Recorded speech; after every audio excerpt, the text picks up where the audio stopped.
बहुत चैप्टर का नाम है सिस्टम ऑफ पार्टिकल। ठीक है। काफी इम्पोर्टेंट है, काफी बच्चों को डर भी लगता है और काफी टीचर्स का हुआ बना के रखते हैं, लेकिन मेरे हिसाब से काफी आसान चैप्टर है system of particle of particle. Revision है, इसलिए मैं सारी चीजों को रिटर्न में नहीं कराऊंगा, मुंह से बोल लूंगा। ठीक है। तो सिस्टम ऑफ पार्टिकल की अगर मैं बात करूं तो सबसे पहले होता है बात पार्टिकल की आती है। पार्टिकल, तो पार्टिकल की प्रॉपर्टी क्या होती है कि इसका साइज क्या होता है? साइज नेग्लेजिबल और मास जो होता है इसका कंसिडरेबल। मतलब इसका साइज को हम नेग्लिजिबल ही मानते हैं, जहां भी पार्टिकल आ जाएगा उसके साइज खत्म है, कुछ नहीं है उसका साइज। लेकिन उसका मास हमेशा क्या होगा? कंसिडरेबल होगा, उसके मास को हमेशा कंसिडर किया जाएगा भी हाँ पार्टिकल है तो उसके पास मास भी होगी। ठीक। फिर आते हैं भैया बात करते हैं सिस्टम की। सिस्टम की तो ये होता है the group of particle. Particle के ग्रुप को हम क्या कहते हैं भैया? सिस्टम कहते हैं। जिसमें ग्रुप में कितने भी पार्टिकल हो सकते हैं, दो भी हो सकते हैं, तीन भी हो सकते हैं और इनफाइनाइट नंबर के पार्टिकल भी हो सकते हैं। तीसरा यहां पे बात करूंगा मैं इंटरनल फोर्स की। किसकी? Internal force. तो भैया जो फोर्स सिस्टम को जोड़ करके रखता है या जो फोर्स सिस्टम को बनाने में मदद करता है उसको हम क्या कहते हैं? इंटरनल फोर्स कहते हैं। ये पार्टिकल्स के बीच में लगता है, क्या लगता है? और पूरे सिस्टम को पकड़ के रखेगा, जोड़ के रखेगा, होल्ड करके रखेगा। ठीक है। इसको हम क्या कहते हैं भैया? Internal force. Which hold the which hold the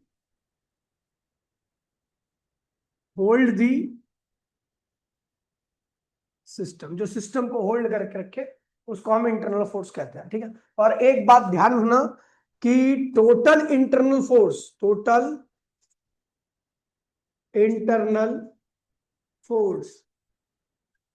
in a system, किसी भी सिस्टम में अगर मैं कुल इंटरनल फोर्स की वैल्यू की बात करूंगा तो उसका सम क्या आने वाला है? जीरो ही आने वाला।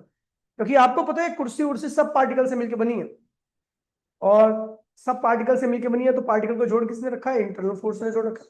लेकिन उसके बावजूद भी इनके अंदर कोई मोशन नहीं हो रही, तो मतलब सब इंटरनल फोर्स का सम क्या आ रहा है? जीरो आ रहा है, वो केवल जोड़ रहे हैं।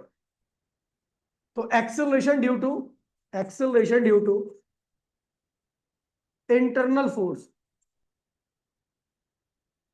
इंटरनल फोर्स की वजह से एक्सेलरेशन की वैल्यू क्या होती है? हमेशा जीरो। ये फोर्स ही होल्ड करके रखता है, तो इंटरनल फोर्स की वैल्यू क्या होगी? जीरो। फिर आते हैं यहां पर सेंटर ऑफ मास। यही है मेन यहां पर सेंटर ऑफ बॉडी के अंदर एक ऐसा पॉइंट होता है जहां पर यदि आप हाथ लगाते हो, उंगली लगाते हो, तो पूरी की पूरी बॉडी क्या होती है? बैलेंस हो जाती है। उस पॉइंट पर आपको पूरे मास का एहसास हो जाता है। होता तो पॉइंट है, लेकिन उस पॉइंट पर आपको पूरी बॉडी का मास का एहसास हो जाता है। उस पॉइंट को हम क्या कहते हैं भैया? Centre of mass. Point at which the whole mass of the body is suppose to be concentrated. The point at which the whole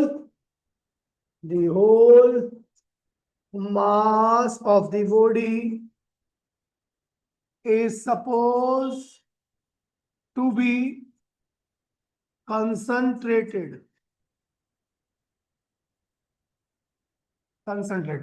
उस पॉइंट पर पूरी बॉडी का मास कंसंट्रेट करेगा, उस हम क्या कहते हैं भैया? सेंटर ऑफ मास। जैसे मान लीजिए एक रिंग का सारा, आप यहाँ पे इस पॉइंट पर अगर आप उंगली लगाते हो तो पूरी रिंग का मास आपको महसूस हो जाएगा। एक स्क्वायर है, स्क्वायर के जहां डायगोनल से एक दूसरे को इंटरसेक्ट करते हैं, यहाँ पर आप लगाओगे उंगली तो यहाँ पर आपको पूरी बॉडी का मास महसूस हो जाएगा। तो मतलब समझ गया सेंटर ऑफ मास क्या है? जहां पर पूरी बॉडी का मास आपको महसूस हो जाए। अब आते बात करते हैं property of centre of mass. Properties of centre of mass.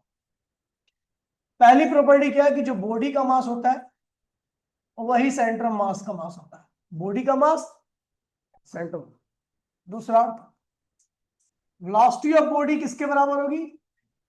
Velocity of centre of mass के बराबर। याद रखना, ठीक है। क्योंकि बॉडी का सेंटर ऑफ मास बॉडी के अंदर होता है, जितनी तेज बॉडी चलेगी उतनी तेज क्या होगा?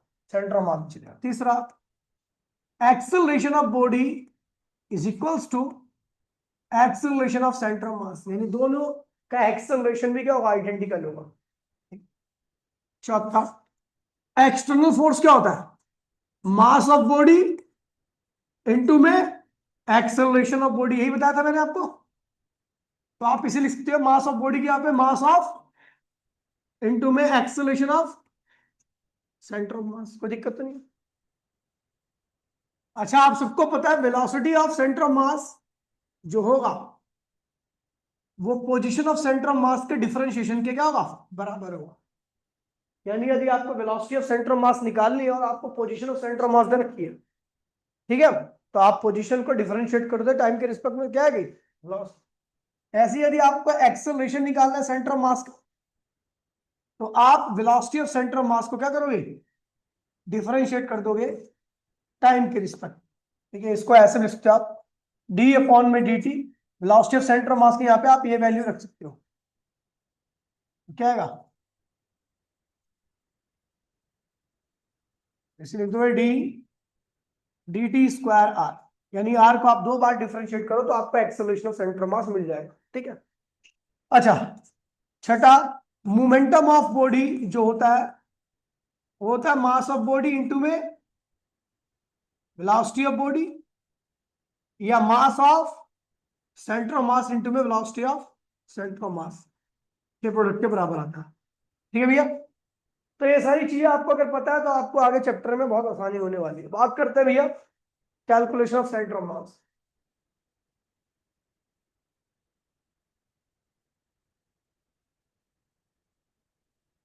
Calculation of centre of mass, calculation of centre of मास की अगर मैं बात करूं तो भैया पहला है सिंगल पार्टिकल सिस्टम। एक सिस्टम है जिसमें केवल एक ही पार्टिकल है, उसका सेंटर ऑफ मास मुझे बताना है। तो भैया अगर एक पार्टिकल पार्टिकल का जनरली शेप कैसी होती है, स्फेरिकल होती है, और कोऑर्डिनेट सिस्टम के हिसाब से इसकी पोजीशन क्या होगी, ये आर। आर क्या है, position vector of centre of mass, x y, ये इसका सेंटर ऑफ मास का पोजीशन वेक्टर है। ये लाइन जो देख रहे हो ना आप, ये इसके सेंटर ऑफ मास की पोजीशन है। अगर आपको वेलोसिटी निकालनी होगी, इसकी पार्टिकल की वेलोसिटी निकालनी है, तो आप क्या करोगे, डी आर अपॉन में डी टी कर दोगे, और एक्सेलरेशन निकालना है इसका इसी पार्टिकल का, तो डी आर अपॉन में डी टी स्क्वायर, आर को 2 बार डिफरेंशिएट कर दो। ठीक है, यहां से निकल जाएगा। हम बात कर रहे हैं भैया, ये तो सिंगल पार्टिकल हो गया, सिंगल पार्टिकल का बड़ा आसान होता है। 2 पार्टिकल वाला 2 particle system, particle system 2 particle का सिस्टम है, आपको वहां पे सेंटर ऑफ मास निकालना। ठीक है, तो भैया देखिए ये है आपका कोऑर्डिनेट सिस्टम।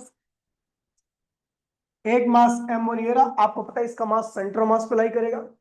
एक मास m2 ये रहा, इसका सेंटर ऑफ मास भी क्या होगा, इसके सेंटर पे ही लाई करेगा। इसकी पोजीशन क्या है, r1 है, इसकी पोजीशन क्या है, r2 है। अभी ये दोनों पार्टिकल थे, लेकिन दोनों को जोड़ दिया मैंने, किससे, इंटरनल फोर्स से। F1 और F2 क्या है, इंटरनल फोर्स है। F1 M1 पे लगने वाला इंटरनल फोर्स है, F2 M2 पे लगने वाला इंटरनल फोर्स है। तो ये बन गया सिस्टम। जब 2 सिस्टम बन गया तो सेंटर ऑफ मास अब दोनों के बीच में, यहां पे नहीं रहेगा ना, ना यहां पे रहेगा ना यहां पे रहेगा, कहां आएगा, बीच में आ जाएगा। तो ये हो गया आपका सेंटर ऑफ मास आ गया। अब इसकी पोजीशन क्या होगी, तो मैंने सेंटर ऑफ मास की पोजीशन लिखी है कैपिटल आर से। ठीक है, तो एक पार्टिकल ये रहा, दूसरा पार्टिकल ये रहा, और इन पार्टिकल्स को जोड़ करके इंटरनल फोर्स से जोड़ा मैंने, बन गया एक सिस्टम। इसका सेंटर ऑफ मास यहाँ पे था, इसका सेंटर ऑफ मास यहाँ पे था। जब सिस्टम की बात करो तो सेंटर ऑफ मास इधर आ जाएगा। ठीक है, मैंने इसके ऊपर एक्सटर्नल फोर्स क्या लगा दिया, कैपिटल एफ। इसके ऊपर एक्सटर्नल फोर्स क्या लगा दिया, कैपिटल एफ। ठीक है, तो अगर मैं बात करूं टोटल फोर्स एट M1 पे कुल कितना फोर्स लग रहा है, M1 पे एक एक्सटर्नल फोर्स लग रहा है और एक इंटरनल फोर्स लग रहा है। तो एक काम करते हैं, M1 पे फोर्स निकालो तो क्या होगा, internal force plus external force, ये किसके बराबर होगा, मास ऑफ पहला पार्टिकल इनटू में एक्सेलरेशन ऑफ पहला पार्टिकल, यही होगा। हमने लिख दिया F1 plus capital F1 m1, ए को क्या लिख दिया, उसकी पोजीशन को 2 बार डिफरेंशिएट कर दिया, समझ गए। Similarly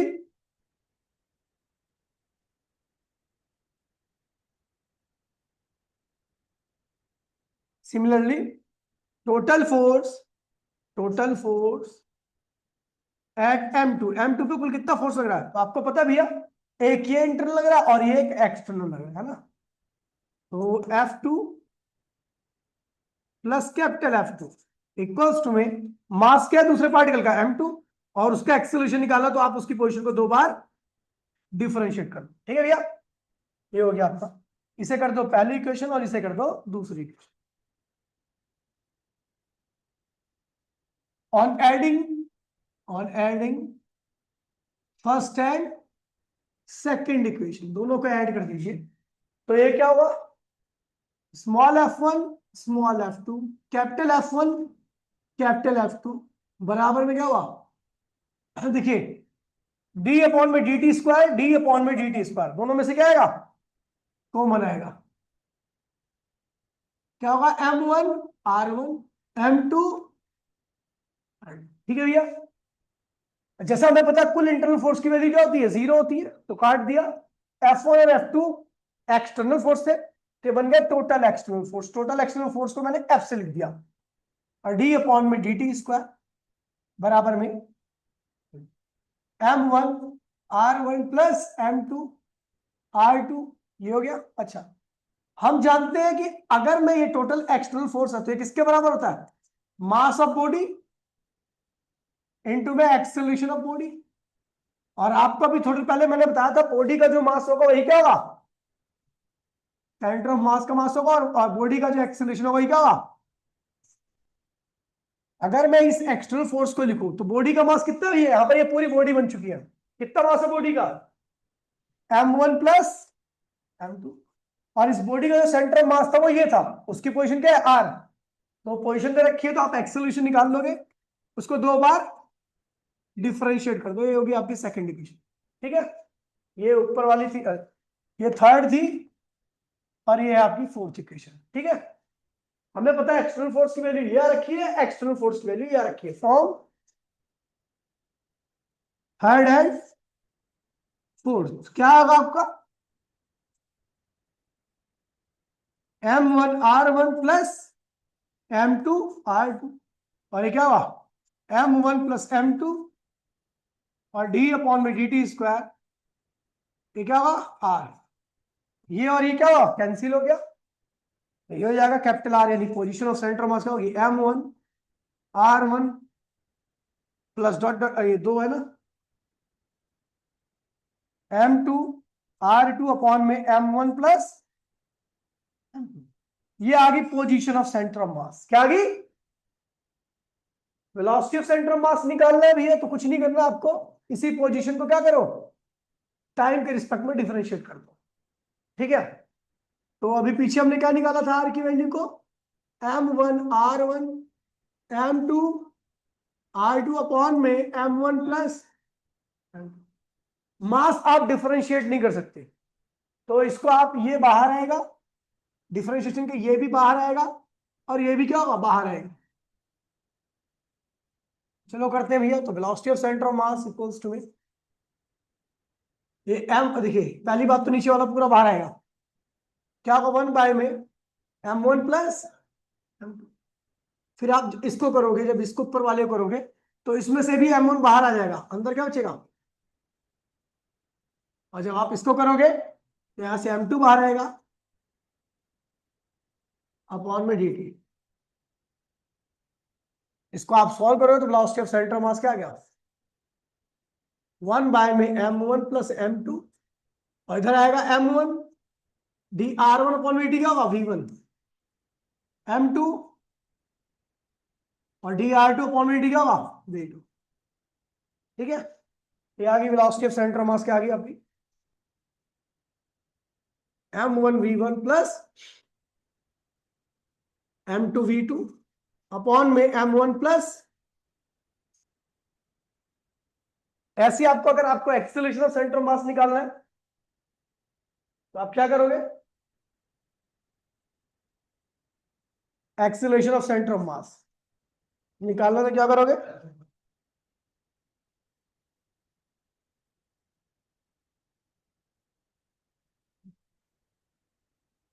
acceleration of centre of mass. तो आप वेलोसिटी ऑफ सेंटर ऑफ मास को क्या करो भैया, टाइम के रिस्पेक्ट में डिफरेंशिएट कर दो, है ना।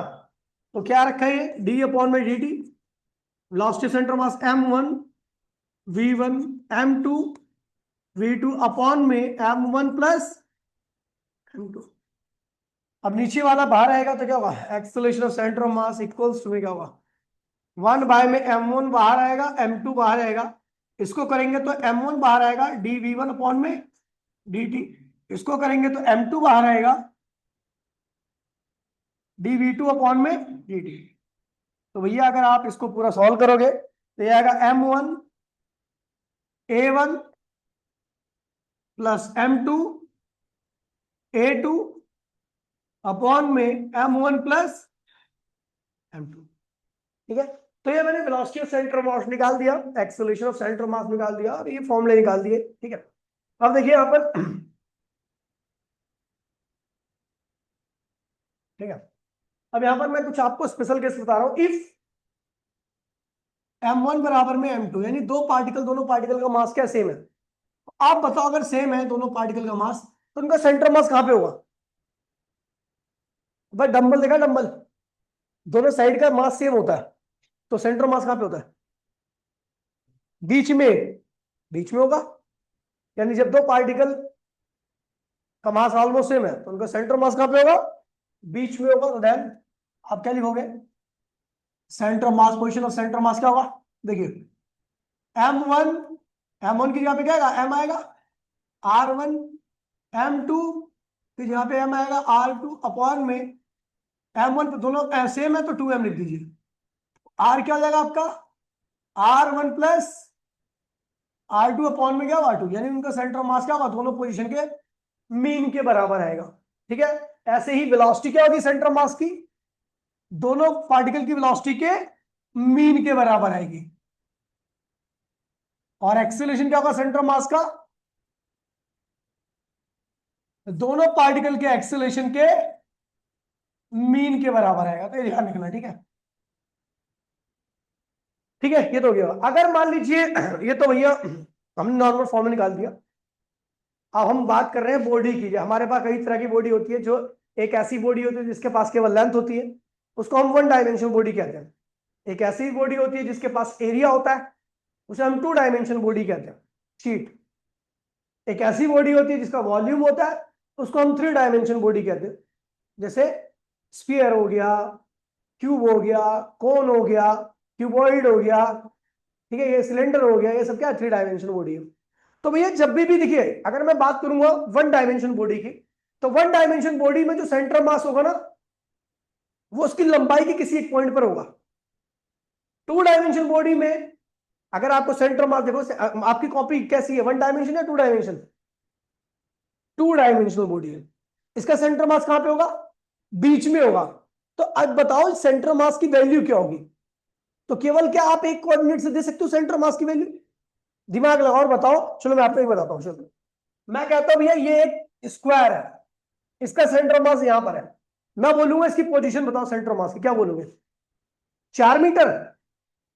तो भैया 4 मीटर अगर मैं बोल दूंगा तो आप 4 मीटर ऐसे भी तो सकता है, या ऐसे भी सकता है, या ऐसे भी सकता है, कहीं से भी सकता है। अगर मुझे इसका सेंटर मास बताना है तो मुझे दो दो वैल्यू बतानी पड़ेगी। पहली वैल्यू बताएगी कि सेंटर मास एक्स के अलोंग कितनी दूर है, और दूसरी वैल्यू बताएगी वाई के अलोंग कितनी दूर है। यानी टू डायमेंशन बॉडी में सेंटर मास बताने के लिए आपको दो दो वैल्यूज या दो दो पॉइंट की कोऑर्डिनेट्स की आवश्यकता होती है। थ्री डायमेंशन बॉडी में तीन चीज होती है, लंबाई, चौड़ाई और ऊंचाई।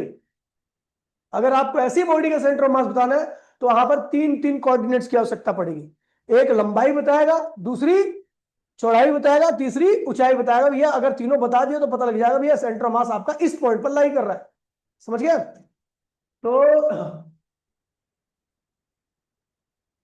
Position of centre of mass, position of centre of मास, अगर मैं बात करूं 1D बॉडी की, तो अगर बॉडी एक्स के लॉन्ग होगी तो उसका सेंटर ऑफ मास कहां लाई करेगा? एक्सियम। बॉडी वाई के लॉन्ग हुई तो वाई सी एम में हो सकता है, मतलब एक ही पे होगा। वन डायमेंशनल बॉडी तो केवल एक कोऑर्डिनेट पे होती है ना, या तो एक्स पे या वाई पे या जेड पे। तो एक्सीएम निकालना तो आप क्या करोगे, m1 x1 dot dot dot dot mn upon में m1 प्लस, इस तरीके से x की वैल्यू निकालोगे। ऐसे ही अगर सेंटर मास y के लूंगा तो आप y की वैल्यू निकाल लोगे, और सेंटर मास आपका z के लूंगा तो z की वैल्यू, ये 1D बॉडी होगी। अगर मैं बात करूंगा 2D बॉडी की, 2D, तो भैया 2D बॉडी की है, जैसे मान लीजिए ये 2D बॉडी, इसका सेंटर मास मान लो ये पॉइंट है, तो इसका सेंटर मास बताया होगा कि भैया इसका सेंटर मास x इतने डिस्टेंस पर लाई कर रहा है और y के इतने डिस्टेंस पर लाई कर रहा है। ठीक है, तो इसको लिख देता हूं एक्सीएम, मतलब सेंटर मास की पोजीशन x के लॉन्ग और सेंटर मास की पोजीशन y के लॉन्ग इतनी होगी। तो एक्सीएम कैसे निकलेगा, क्या होगा, m1 x1 dot dot dot dot mn xn upon में m1 plus dot dot dot dot, ऐसी वाईसीएम कैसे निकलेगा, m1 y1 plus dot dot dot dot mn upon में m1 plus dot dot dot dot m। ऐसी आपके अगर 3 dimension body है, 3D body है, ये लो मान लीजिए,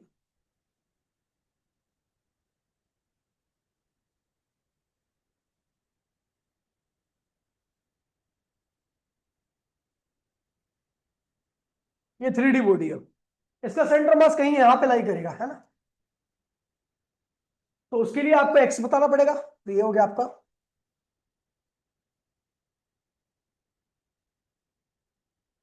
इस सेंटर मास की एक्स की वैल्यू ये रही एक्सीएम, वाई की वैल्यू क्या ये रही वाई सी एम, और जेड की वैल्यू मतलब कहां पर है, जेड ये रहा, ये बताएगा जेड की वैल्यू क्या है। जेड भी होगा ना इसमें, खैर वो डायग्राम में नहीं आ पा रहा, जेड भी होगा इसमें, ठीक है, जेड भी आपको बताना पड़ेगा। तो मैंने मान लिया जेड की वैल्यू ये रही, जो ओरिजिन के रिस्पेक्ट में, ओरिजिन के रिस्पेक्ट में जेड की वैल्यू ये रही, ठीक है। तो ये हो गया इससे सेंटर मास। तो एक्सीएम कैसे निकलेगा, m1 x1 dot dot dot dot mn xn upon में m1 प्लस mn। वाईसीएम कैसे निकलेगा,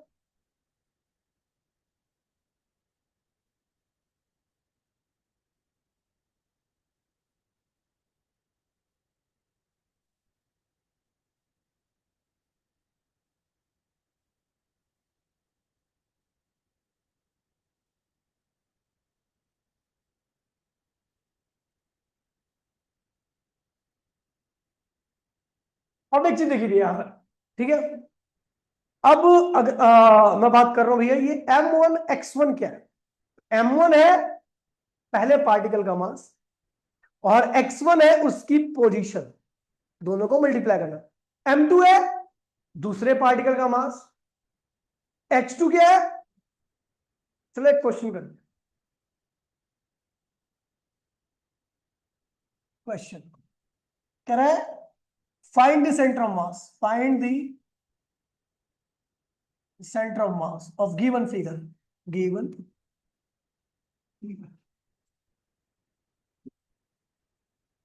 2,4 या 0,0, अच्छा 2,4 ले लें, 6,7, 8,3। अच्छा मैंने दो दो कोऑर्डिनेट क्यों बताया, क्योंकि 2 डायमेंशनल बॉडी है, ठीक है। यहां पर मास रखा है 4 kg, यहां पर मास रखा है 10 kg, और यहां पे मास रखा है 3 kg, ठीक है। आपको सेंटर ऑफ मास निकालना है, ठीक है। इसको 1 लिख लो, इसको 2 लिख लो, और इसको 3, मतलब ये m1 होगा, ये m2 होगा और ये m3 होगा। निकालो भैया सेंटर ऑफ मास, जरा मैं देखता हूँ। सेंटर मास यहाँ पे बीच में कहीं लाई करेगा, उसके बाद दो दो कोऑर्डिनेट्स होंगे, x भी होगा और y भी होगा। निकालो भैया जरा सेंटर मास की वैल्यू बताओ जरा। देखिए एक्सीएम कैसे निकलेगा, m1 क्या है भैया आपका 2, m1 क्या है 4, x1 क्या है 2, m2 क्या है भैया 10, x2 क्या है 6, और m3 क्या है 3, और x3 क्या है 8। कुल मास क्या होगा, 4, 14 और क्या होगा 3, 17 kg। ये वाईसीएम क्या आएगा, M1 क्या है भैया 4, Y1 क्या है 4, M2 क्या है 10, Y2 क्या है 7, M3 क्या है 3, Y3 क्या है 3, अपॉन में 17। तो जो भी आएगा सॉल्व करके लिखोगे has the position of centre of mass. Position of centre of मास क्या होगी, जो भी एक्स आया होगा यहाँ पे लिख देना एक्सियम, जो वाई होगा वहां पे लिख देना वाईसीएम। तो ये पोजीशन होगी सेंटर ऑफ मास। एक एनसीईआरटी बहुत हल्का क्वेश्चन है, एल शेप्ड लैमिना का, एल शेप्ड लैमिना का शीट, ठीक है। तो कह रहे इसका सेंटर ऑफ मास निकालिए। लैमिना यानी शीट 2 डायमेंशन होती है, ये C1 सेंटर है, इसका सेंटर C2 है, इसका सेंटर C3। अच्छा, इस पूरे एल शेप लैम्डा का मास 3 kg है, तो इसका मास क्या होगा, इस सेंटर का मास 1 kg, इस सेंटर का मास 1 kg, इस सेंटर का मास 1 kg, ठीक है। यहां पे दे रखा है आपको 1,0 और यहां पे दे रखा है 2,0। यहां पर दे रखा है आपको कोऑर्डिनेट 0,1 और यहां पे रखा है 0,2, ठीक है। तो इस सेंटर के कोऑर्डिनेट्स बताओ क्या होगा, तू बता सक्षम। इस C2 के कोऑर्डिनेट्स क्या हो, चलो C1 के कोऑर्डिनेट्स बताओ, C1 के कोऑर्डिनेट्स बताओ, इसके कोऑर्डिनेट्स क्या होंगे। अरे भैया एक तो ये रहा और आधा, क्योंकि ये पूरा एक अगला एक है, तो ये क्या होगा आधा हो जाएगा, यानी y की वैल्यू क्या होगी 1.5, y की वैल्यू क्या होगी और x की वैल्यू इतनी होगी मात्र, यानी ये पूरा एक है, तो ये कितना होगा 0.5। अब देख यहां पे समझ जाएगा, ये क्या है x है इस पॉइंट का, और ये क्या है y। अच्छा ये पूरा एक है, तो ये कितना होगा, तो यहां पर x भी 0.5, y भी 0.5।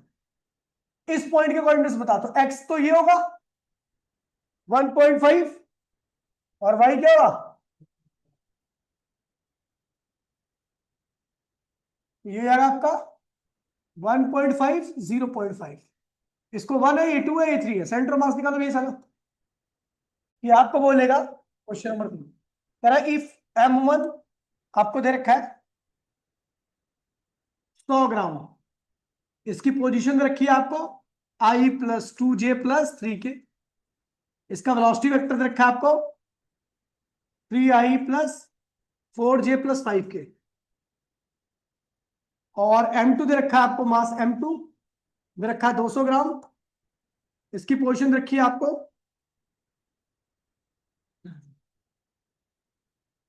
2I + 4j + 5k, और इसकी वेलोसिटी रखी है 2I - 3j + k।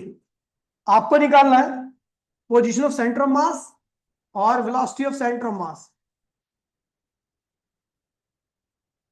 तो इसके लिए आप सीधा फॉर्मूला यूज करोगे एम आर आर के लिए, M1 R1 M2 अपॉन में M1 प्लस, ठीक है भैया, ये हो गया, समझ गया। और वेलोसिटी सेंटर मास निकालने के लिए क्या करोगे, तो M1 V1 plus M2 V2 upon में M1 प्लस। अच्छा कुछ तरीका बताता हूं मैं, इसका सेंटर मास निकल गया, ठीक है।